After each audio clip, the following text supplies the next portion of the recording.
My name is Robert DiBartolo, and I'm the service manager here at RPG2.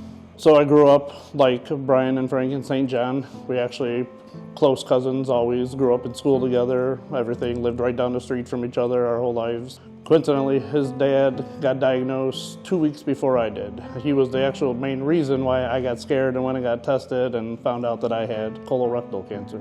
Leading up to it, for the whole year before, I was having issues going to the bathroom, bleeding, stuff like that. Went to the doctors. They thought it was hernia at first, and then went through all that and found nothing, and then it just got worse and worse.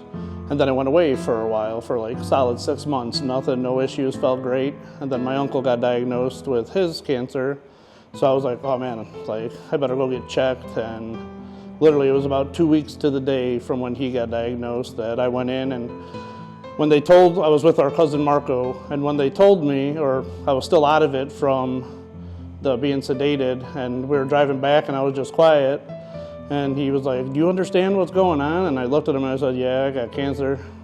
And he's like, are you all right? I was like, I kind of had a feeling from about a year ago, so it's not a huge shock right now to me.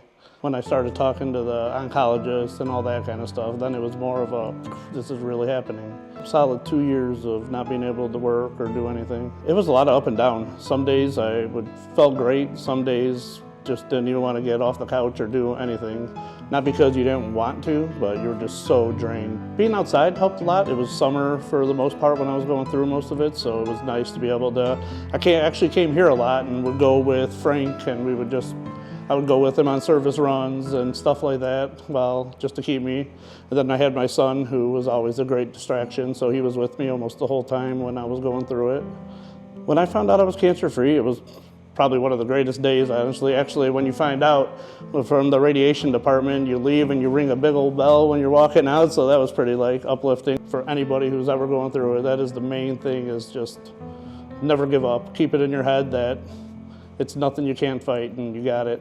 So my sister's going through it right now, and literally what I told her is, I'm like your soundboard.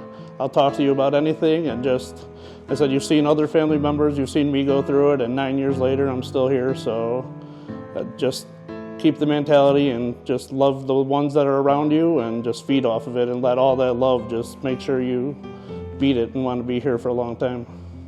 People don't realize when you're going through it how much the small thing like that, just cleaning someone's pool or even just running and getting food for someone, means a lot to people. So I really appreciate the fact that we get to give back like that, because one thing off your mind is like a million things off your shoulders, because it means more to people that are going through it than most people would ever really understand.